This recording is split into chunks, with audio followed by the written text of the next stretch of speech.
குடும்பத்துடன் குடிக்கும் போராட்டம் விஜய் கட்சி அறிவிச்சிருக்காங்க. நாட்டில் தனி மனிதன் குடிச்சுக்கிட்டு நாடு குட்டிச்சவராகுதுன்னு பார்த்தா, இவங்க வித்தியாசமான போராட்டம் குடும்பத்தோடு குடிக்கும் போராட்டம்னு விஜய் வச்சிருக்காரு. விஜய் செய்த முட்டாள்தனங்களில் இதுவும் ஒன்று.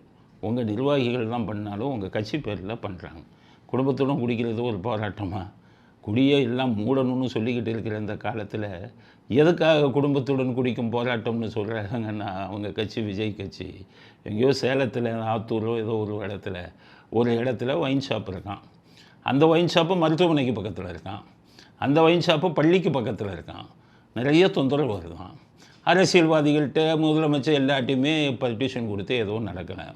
அதனால் விஜய் கட்சி சார்பில் அங்கே போய் அதை அகற்றணும்னு போராட்டம் பண்ணுறாங்க. சரி, போராட்டம் பண்ணால் அது என்ன முறை? நீங்கள் ஒரு ஒயின் ஷாப்பை தூக்கணும்னா முன்னாடி என்ன பண்ணாங்க, ஒரு கிராமத்தில் ஒயின் ஷாப் உள்ளே பூந்து உள்ளே இருக்கிற பாட்டில் கிட்டெல்லாம் அடித்து உடைச்சாங்க. இது போராட்டம். மூடுடான்னாங்க. ஒயின் ஷாப்பில் இருக்கிற பாட்டிலை உடைச்சாங்க. இது போராட்டம். இன்னொரு இடத்துல ஒயின் ஷாப்புக்கு இது வந்தது, சாலை மறியல் பண்ணாங்க அந்த ஒயின் ஷாப் இருக்கிற இடத்துக்கு பக்கத்தில். இது உண்மையான போராட்டம். இன்னொரு இடத்துல என்ன பண்ணாங்கன்னு கேட்டிங்கன்னா, அந்த ஊரையே சேர்ந்து வந்து கலெக்டர் ஆஃபீஸில் உட்காந்துட்டாங்க, மாற்றுங்க அப்படின்னு. போராட்டம்னா அதுக்கு எதிர்ப்பாக இருப்பது தான் போராட்டம். குடிக்கு எதிர்ப்பாக இருக்கணும். இன்னொரு இடத்துல உள்ளே பூந்து பாட்டிலை உடைச்சி ஊற்றி தீ வச்சாங்க. இதுக்கு பேர் தான் போராட்டம். இவர் என்ன பண்ணுறாருன்னா, விஜய் அங்கே போய் நின்று குடும்பத்தோடு குடிச்சிட்டு உக்காரணும்.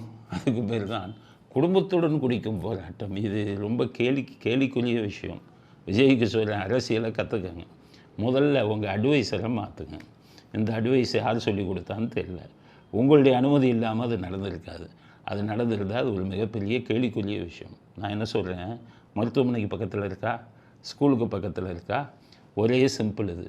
அது ரெண்டையும் ஃபோட்டோ எடுத்து ஹைகோர்ட்டுக்கு ஒரு வழக்கு போட்டிங்கன்னா ஹைகோர்ட்டு நோட்டீஸ் கொடுத்து மூட சொல்லிடுறாங்க.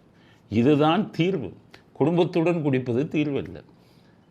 கோர்ட்டில் போட்டிங்கன்னா பண்ணிடுவாங்க. இல்லைன்னா உங்கள் எதிர்ப்பு எப்படி இருக்கணும்? பாவம், ஸ்கூல் யூனிஃபார்ம் போட்ட மாணவிகள் கூட அதில் வந்து கலந்துருக்காங்க.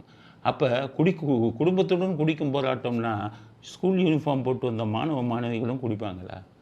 அதுக்கு எதிர்ப்பாக தானே நீங்கள் செய்கிறீங்க. அதனால் விஜய், நீங்கள் அறிவிக்கும் போராட்டம் சரியான முறையில் இருக்கணும், சட்டத்திற்கு உட்பட்டு இருக்கணும்.